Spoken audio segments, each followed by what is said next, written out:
తీసుకుంటానని అన్నాడు. ఆ ఋషి అన్నాడు, నాయనా నీకు చెప్పటం నా వల్ల కాదు, నా స్థాయి సరిపోదు, ఎందుకంటే నీవు చాలా మేధావివి, జర్నలిస్ట్వి. ఇక్కడికి 26 కిలోమీటర్ల దూరంలో ఒక పెద్ద ఋషీశ్వరుడు ఉన్నాడు, మునీశ్వరుడు ఉన్నాడు, వారి దగ్గరికి వెళ్ళండి, వారి యోగా గురించి బాగా చెప్తారన్నారు. అక్కడికి మోటార్ సైకిల్ వెళ్ళదు, కారు వెళ్ళదు, నడుచుకుంటూ వెళ్ళాలి. ఎలా వెళ్ళాలి? ఎన్ని కిలోమీటర్ల దూరం? 26 కిలోమీటర్స్, 26 కిలోమీటర్లు నడుచుకుంటూ వెళ్ళాడు. ముని దగ్గరికి వెళ్ళిన తర్వాత నమస్కారం సార్ అన్నాడు. ఎలా అన్నాడు? ఇలా చెయ్యి ఇలా అన్నాడు. మీరు యోగా గురించి చెబితే నేను రాసుకొని వెళ్ళిపోతా అన్నాడు. ఆయన చూశాడు, నాయన నిన్ను ఇక్కడికి ఎవరు పంపించారు? కింద ఉన్న పలానా ఋషి పంపించాడు.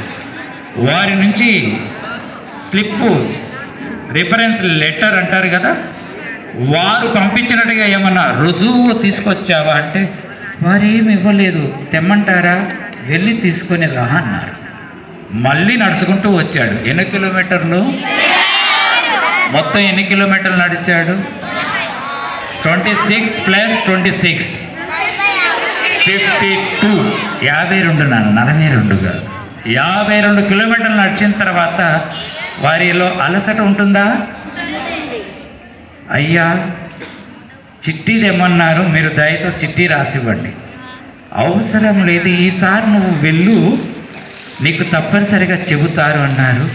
చెప్పకపోతే ఎలా? మళ్ళీ ఎన్ని కిలోమీటర్లు నడవాలి? ఎవరికైనా ఎలా ఉంటుంది? ఒక చిట్టి ఇవ్వండి ప్లీజ్ అని అడుగుతారు కదా. చాలాసేపు అడిగాడు, ఎంత రిక్వెస్ట్ చేసినా ఇవ్వలేదు.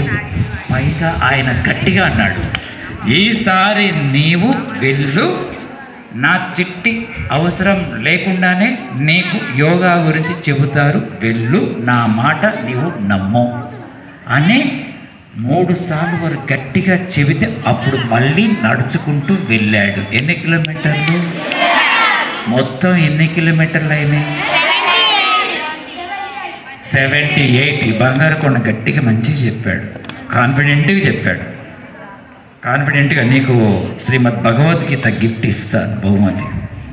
సురేందర్జీ కారులో భగవద్గీత ఉంది. సో ఇప్పటికి ఎన్ని కిలోమీటర్లు అయినాయి? 78 కిలోమీటర్స్ నడుచుకుంటూ వెళితే 78 కిలోమీటర్లు నడిచిన తర్వాత శరీరం అలసటగా ఉంటుందా? చెప్పండి. మనసులో అల్లరి చేసే ఆలోచనలు పూర్తిగా అయిపోతాయి కదా. అల్లరి చేద్దామన్న ఆలోచన వారిలో ఉంటుందా? వినయం ఉంటుందా? అప్పుడు వినయం అప్పుడు చేతులను జోడించాడు, సాష్టాంగ నమస్కారం చేశాడు. మహాత్మా, మహానుభావ, ఋషి పుంగవ, మీరు యోగా గురించి చెబితే నేను శ్రద్ధతో రాసుకుంటా, అర్థం చేసుకుంటా, దయతో వివరించండి అన్నాడు. దయతో అనగానే అప్పుడు ఆయన చిట్టి లేకుండానే యోగా గురించి చెప్పారు. అసలు కావలసిన చిట్టి ఏమిటి? వినయం. చెప్పండి అందరు చేతులు జోడించి. డిసిప్లైన్, క్రమశిక్షణ. రథసప్తమి సందర్భంగా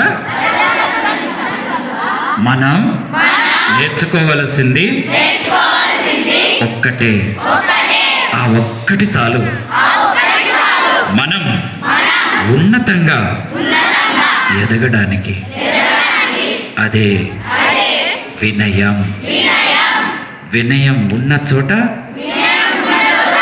క్రమశిక్షణ ఉంటుంది. Yes or no?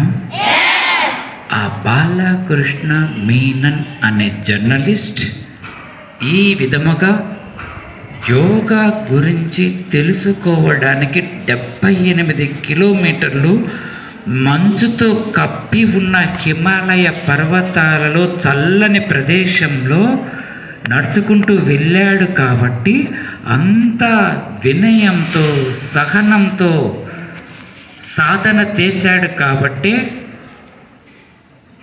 ఆ యోగి నేర్పిన ఆ యోగమును నేర్చుకున్నట్టుగా సాధన చేశాడు మనస వాచ కర్మన. అందుకే ఆయన చిన్మయానందగా పరివర్తన చెందాడు. చిన్మయ మిషన్ పేరిట దేశంలో, ప్రపంచంలో అనేక దేశాలలో విద్యా సంస్థలు ఉన్నాయి, ధ్యాన ఆశ్రమాలు ఉన్నాయి. చిన్మయానంద గురించి మీకు తెలియజేయటం ద్వారా ఈ ఆనంద తాండవం అనే ప్రక్రియలో సూర్య నమస్కారములు మీరు శ్రద్ధగా మనసు పెట్టి వినయంతో మౌనంగా చేస్తారని నేను ఆశిస్తున్నాను. చేస్తారా?